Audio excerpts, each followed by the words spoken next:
அனைவருக்கும் வணக்கம். சுனிதா வில்லியம்ஸ் விண்வெளியில் சிக்கியிருக்காரு அப்படின்றது அனைவருக்குமே தெரியும். அவர் சர்வதேச விண்வெளி மையத்துக்கு வந்து கடந்த சில மாதங்களுக்கு முன்னாடி சென்றவங்க தான் இந்த சுனிதா வில்லியம்ஸும் புட்ஸ் வில்மரும். ஆனால் அவங்க போன இடத்துல அந்த விண்கலம் வந்து பழுதானத்தில் ஏகப்பட்ட பிரச்சனைகள் வந்து மாட்டி சீக்கிரம் சரியாயிடும் சொல்லிட்டு தான் இருக்காங்க. ஆனாலும் இதுவரையிலும் சரியாகாம அவங்க பூமிக்கு திரும்பி வர முடியாத சூழ்நிலைக்கு தள்ளப்பட்டிருக்காங்க. அவங்க போன இந்த போயிங் ஸ்டார்லைன் விண்கலம் மட்டும்தான் வந்து பூமிக்கு திரும்புறதா தற்போது அதிர்ச்சியான செய்தி வந்து கிடைச்சிருக்கு. என்ன நடந்ததுன்னு பார்க்கலாம். இது குறித்து தான் தற்போது நாசா தனது தகவல் வந்து பகிர்ந்திருக்கு. அது என்ன சொல்லுது அப்படின்னா, வர வெள்ளிக்கிழமை ஆள் இல்லாம போயிங் ஸ்டார்லைனர் விண்கலம் பூமிக்கு திரும்பி வரதாகவும், வெள்ளிக்கிழமை சர்வதேச விண்வெளி நிலையத்திலிருந்து புறப்படும். அது சனிக்கிழமை மெக்சிகோ பகுதியில் வந்து தரையிறங்கும் அப்படின்னு தெரிவிச்சிருக்கு. முக்கியமா அவங்க தெரிஞ்சிருக்கிறது இது ஸ்டார்லைனர் விண்கலத்தோட சோதனையோட இறுதி கட்டமா அமையும் அப்படின்னு சொல்லிருக்காங்க. இந்த நிகழ்வு முழுவதுமே நாசா நேரலையில் வந்து ஒளிபரப்புது. முக்கிய காரணம் என்ன கேட்டீங்கன்னா, ஒருவேளை சுனிதா வில்லியம்ஸும் புட்ஸ் வில்மரும் இதுல வந்திருந்தாங்க அப்படின்னா என்ன நடந்திருக்கும் அப்படின்ற யூகத்துல மக்கள் வந்து இருந்திருப்பாங்க.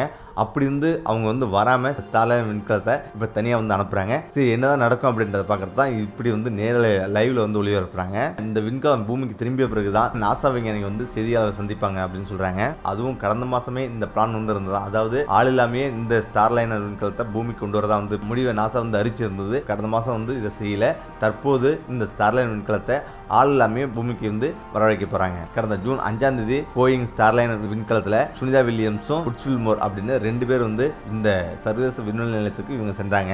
அமெரிக்காவிலிருந்து புறப்பட்டு சர்வதேச விண்வெளி நிலையத்துக்கு சென்றடைஞ்சாங்க. ஜூன் 6ஆம் தேதி அங்கே சென்றடைஞ்சது.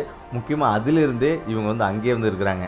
இப்போ ஜூன், ஜூலை, ஆகஸ்ட், செப்டம்பர் அப்படின்ட்டு 4 மாதத்துக்கு மேலே தாண்டி இருக்கு. தற்போது வந்து நிலைமை ரொம்ப கவலைக்கிடமாக இருக்கு. ஏன்னா உணவுலேருந்து மற்ற விஷயங்கள்லாம் என்ன பண்ணுவாங்க அப்படின்ற கேள்விக்குறியோட அனைவருமே வந்து எதிர்பார்த்துருக்குறாங்க. ஆனால் இதெல்லாம் தாண்டி இதுக்கெல்லாம் வந்து வேற ஒரு வழியை வந்து நாசா வச்சிருக்கிறதாவும் சொல்லப்படுது. முக்கியமாக அவங்க ஏன் வர முடியல அப்படின்னு கேட்டிங்கன்னா, அவங்க பயணித்த இந்த போயிங் ஸ்டார்லைன் இந்த விண்கலத்தில் ஏற்பட்ட தொழில்நுட்ப கோளாறால தான் வந்து அவங்களால திரும்பி வர முடியல அப்படின்னு சொல்லப்படுது. இந்த கோளாறு தான் இதுக்கு காரணமாக அமைஞ்சது அப்படின்னு சொல்லப்படுது. விண்வெளி நிலையத்திலேருந்து சுமார் அவங்க 90 நாளாக அங்கே இருந்துருக்காங்க. அப்படி 90 நாட்களாக இருக்கிறவங்கள கீழே கொண்டு வரதுக்கு, அதாவது பூமிக்கு திரும்ப வந்து அழைச்சி வரதுக்கு நாசா வந்து எவ்வளோ முயற்சி செஞ்சது. அனைத்துலையுமே இந்த தோல்வி வந்து ஏற்பட்டிருக்கு.